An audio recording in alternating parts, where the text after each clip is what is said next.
दोस्तों, बिहार विधानसभा चुनाव की सरगर्मी तेज हो गई है। सभी पार्टियां अपनी अपनी रणनीति के साथ मैदान में उतर रही है और इस बीच कांग्रेस भी पीछे नहीं है। कांग्रेस ने अपने टिकट के दावेदारों को परखने के लिए खास तैयारी शुरू कर दी है। इस बार कांग्रेस ने अपने टिकट बंटवारे का पूरा खेल बदल दिया है। टिकट सिर्फ कुछ बड़े नेताओं की सिफारिश या हाईकमान का चक्कर लगाने से नहीं मिलेगा।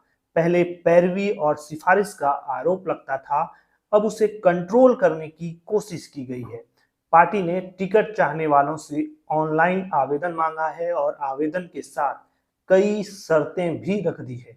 जैसे इस बार फेसबुक इंस्टाग्राम के फॉलोअर्स तक देखे जाएंगे। यानी कांग्रेस ने टिकट की दौड़ को ही बदल डाला है। अब सवाल उठता है कि कौन कौन इन शर्तों पर खरा उतर पाएगा, कितनी सीटों पर कांग्रेस लड़ेगी और क्या वाकई पार्टी अपने मौजूदा 17 विधायकों को फिर से मौका देने वाली है। इन सारे सवालों का जवाब हम इस वीडियो में आपको विस्तार से बताने वाले हैं।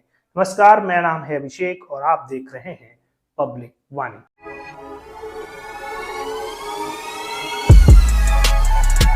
दोस्तों, 13 और 14 अगस्त को पटना के सदाकत आश्रम में कांग्रेस की स्क्रीनिंग कमेटी की बैठक हुई। इस बैठक की खास बात यह रही कि इसमें दावेदारों की पूरी भीड़ उमड़ पड़ी।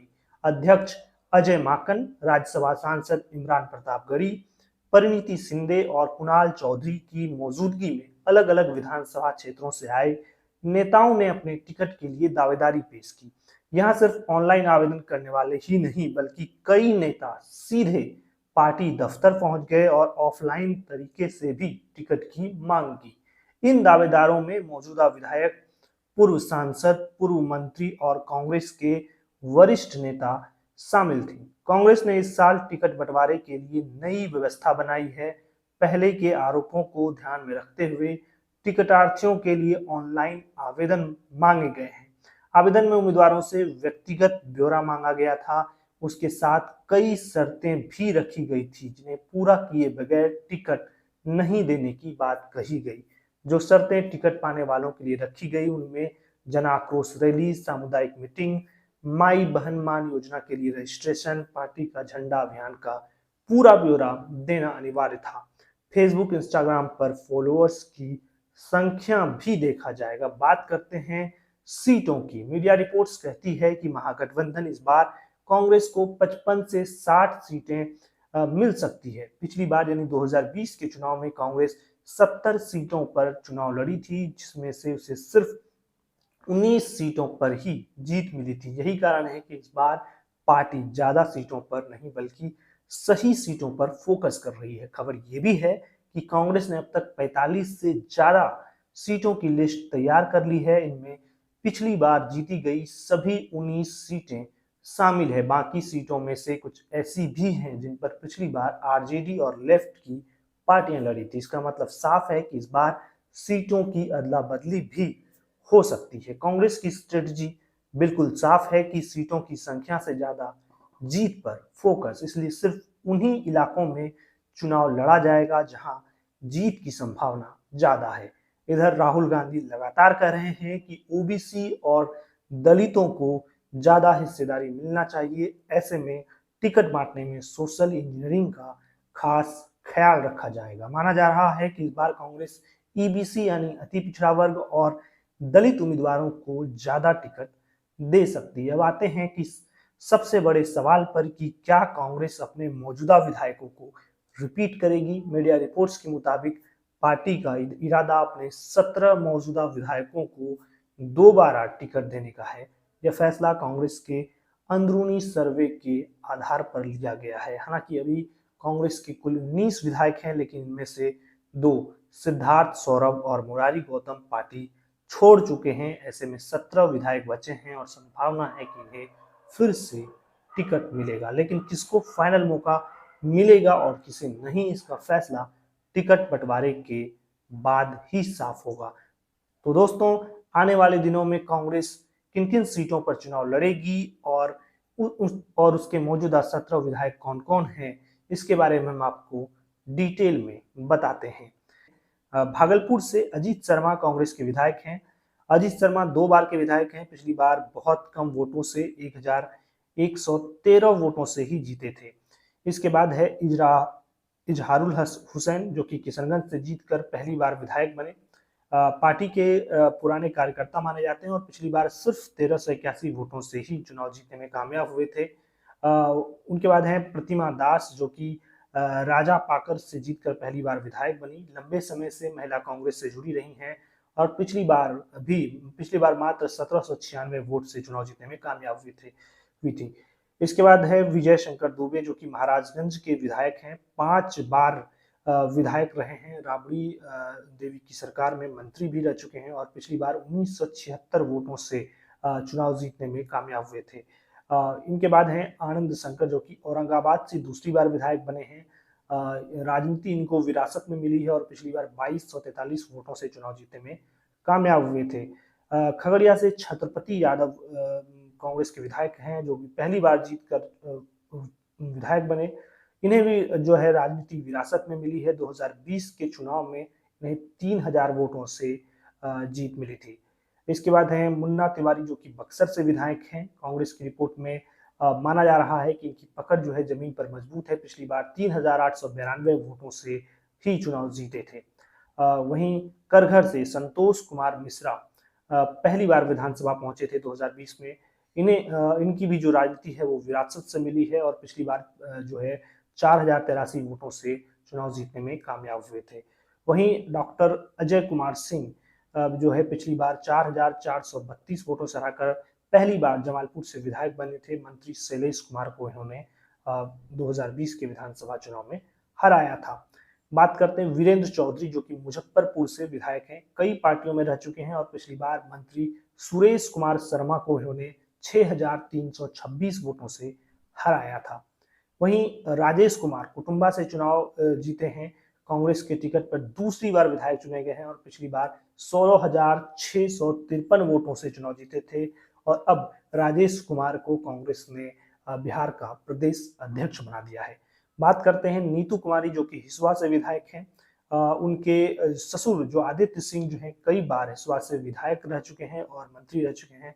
पिछली बार नीतू कुमारी यहाँ से 17,091 वोटों से चुनाव जीतने में कामयाब हुई थी। वही बात करते हैं अफाक आलम, जो कि कस्बा से जीते हैं, 3 बार विधायक रहे हैं और पिछली बार 17,278 वोटों से चुनाव जीतने में कामयाब हुए थे। बात करते हैं विश्वनाथ राम, जो कि राजपुर से विधायक हैं, 2015 में भाजपा के टिकट पर चुनाव लड़े थे और हार गए, लेकिन पिछली बार 21,204 वोटों से चुनाव जीतने में कामयाब रहे। मनिहारी से विधायक हैं मनोहर प्रसाद सिंह, जो कि कांग्रेस के विधायक हैं, नीतीश कुमार के भी नजदीकी माने जाते हैं। हालांकि 21,209 वोटों से पिछली बार कांग्रेस के टिकट पर चुनाव जीते। वहीं कदवा से विधायक हैं डॉक्टर शकील अहमद खान, जो कि कांग्रेस के विधायक दल के नेता भी हैं और पिछली बार 32,402 वोटों से चुनाव जीतने में यहाँ पर कामयाब हुए थे। अररिया से विधायक हैं आबिदुर रहमान, इनके पिता भी मोइजुर रहमान जो थे वो मंत्री रह चुके हैं, विधायक रह चुके हैं। पिछली बार जो है ये 47,936 वोटों से जीते थे, यानी कांग्रेस के सभी विधायकों में सबसे अधिक वोटों से जीतने वाले नेता हैं आबिदुर रहमान। तो हमने आपको कांग्रेस के सभी जो अभी वर्तमान में 17 विधायक हैं जो कांग्रेस के साथ हैं उनके बारे में हमने आपको बता दिया और संभावना है कि इन सभी को इस बार जो है कांग्रेस टिकट दे सकती है। हालांकि जो पिछली बार कम मार्जिन से जीते थे उन पर हालांकि फिलहाल अभी भी जो है तलवार जो है वो लटक रही है, कांग्रेस उन्हें टिकट नहीं भी दे सकती। इस बार किन किन सीटों पर जो है अपनी दावेदारी कर रही है, चलिए इसे भी समझ लेते हैं। कांग्रेस इस बार जो है बिस्फी पर दावा कर रही है। यहाँ से बीजेपी के हरिभूषण ठाकुर विधायक हैं और यहाँ पर पिछली बार आरजेडी चुनाव लड़ी थी। आरजेडी के फैयाज अहमद यहाँ पर दूसरे नंबर पर रहे थे। वहीं मांझी सीट पर भी कांग्रेस इस बार दावेदारी कर रही है। सीपीएम के डॉक्टर सत्येंद्र यादव यहाँ से विधायक हैं और पिछली बार जो है यहाँ से सीपीएम के डॉक्टर सत्येंद्र यादव भी चुनाव लड़े थे महागठबंधन से और निर्दलीय राणा प्रताप दूसरे स्थान पर रहे थे और जेडीयू की माधवी कुमारी जो है तीसरे नंबर पर रही थी। बात करते हैं चैनपुर, जहाँ से जमा खान विधायक हैं, वो बीएसपी से जीते थे लेकिन बाद में वो जेडीयू में चले गए। इस सीट पर भी कांग्रेस एक महिला को लड़ाना चाहती है। इसके बाद बात करते हैं गया टाउन, जहां से बीजेपी के प्रेम कुमार जो हैं विधायक और मंत्री हैं। कांग्रेस के ही अखौरी अंकोरनाथ जो है दूसरे नंबर पर पिछले बार रहे थे, ये सीट पर भी कांग्रेस का दावा है। इसके अलावा टिकारी, जहां से हम पार्टी के प्रदेश अध्यक्ष अनिल कुमार जो हैं वो विधायक हैं, और कांग्रेस के सुमन कुमार दूसरे नंबर पर रहे थे पिछली बार, इस सीट पर भी कांग्रेस का दावा है। वजीरगंज पे कांग्रेस का दावा है, जहां से फिलहाल बीजेपी के वीरेंद्र सिंह विधायक हैं, कांग्रेस के शशि शेखर दूसरे नंबर पर रहे थे। इसके अलावा वारसिलीगंज भी इस बार कांग्रेस दावा कर रही है। पिछली बार भी कांग्रेस के ही शशि कुमार यहाँ पर दूसरे नंबर पर रहे थे। वहीं बात करें रोसड़ा की, जहां से रोसड़ा सीट पर भी बीजेपी कांग्रेस का दावा है। यहाँ से बीजेपी के वीरेंद्र पासवान वर्तमान में विधायक हैं। इसके अलावा रोसड़ा के अलावा वैशाली पर भी कांग्रेस दावा कर रही है, लालगंज पर दावा कर रही है। मोहिनिया भी सीट है जहां पर बीजेपी जो है दावा कर रही है, जहां से फिलहाल आरजेडी के संगीता देवी जो हैं वो विधायक हैं।